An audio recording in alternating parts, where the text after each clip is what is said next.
السلام عليكم ورحمة الله وبركاته. لحجز تذكرة مباراة اليمن مع المنتخب السعودي.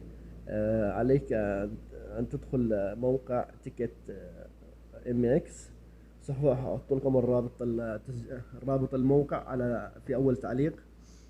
إذا كنت مستخدم جديد عليك التسجيل في الموقع. تدخل البريد الإلكتروني وتأكيد إدخال البريد الإلكتروني، وتدخل كلمة المرور مكون من 6 أرقام أو أحرف، وتعيد تدخل برضو نفس كلمة المرور، وتسجل اسمك بالكامل حسب الإقامة أو الهوية، وتدخل رقم جوالك. بعد إدخال رقم الجوال تسجل، تحدد تاريخ الميلاد،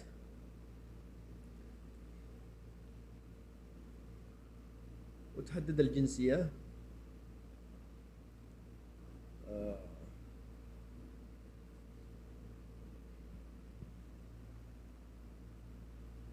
تحدد المنطقة اللي أنت جاي منها، مثلا القصيم أو الدمام.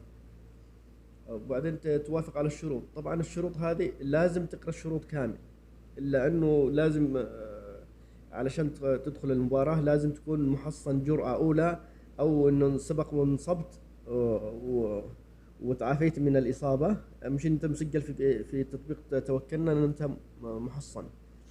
وبعدين تدخل إلى موقع المربعات، الحجز المقاعد. أولا تحدد المربع حسب ما سوف أوضح لكم الحين. يعني مثلا إذا دخلت المربع F2 مثلا، تضغط عليه من التأكيد، وبعد تدخل تشوف المقاعد المتاحة، اللي هو اللون الأخضر، اعتبر أن هذا المقعد متاح.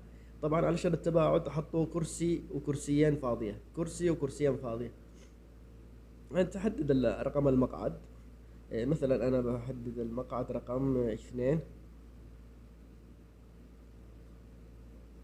وبعد ما تحدد المقعد تنزل تحت، خلاص اعتبر أن خلاص حددت المقعد. طبعا المقاعد على 75 ريال مع الضريبة.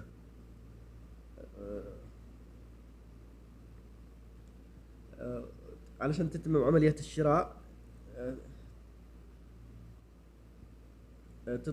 تسوي الطلب الآن، يعني حجز التذكرة الآن. طبعا طريقة الدفع عن طريق يا اما فيزا، بطاقة فيزا او مدى، او اس سي باي، حساب اس سي باي.